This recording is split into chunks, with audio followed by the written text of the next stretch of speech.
আমাদের সাথে অনেকগুলো দল যোগাযোগ করছে আলহামদুলিল্লাহ, কিন্তু সিট দেওয়া তো কোনো উপায় নেই, যেহেতু নমিনেশন শেষ হয়ে গেছে।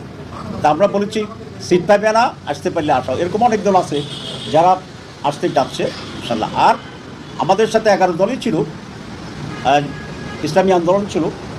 এই ঐক্য গঠনের ক্ষেত্রে ইসলামী আন্দোলনের অনেক ভূমিকা ছিল, আমরা তাদের সেই ভূমিকাকে শ্রদ্ধার সাথে স্মরণ করি।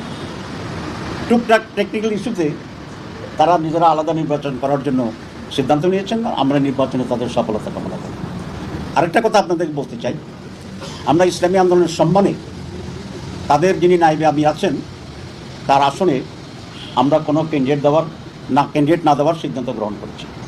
কারণ চরমনায় যিনি পিসাব আমির উনি নির্বাচন করবেন না, ওনাদের যে নায়েবে আমির আছে ফয়জুল করিম সাহেব, আমরা ফয়জুল করিম সাহেবের সাথে সৌজন্যতার জন্যে আমাদের ক্যান্ডিডেটকে আমরা উইথড্র করব।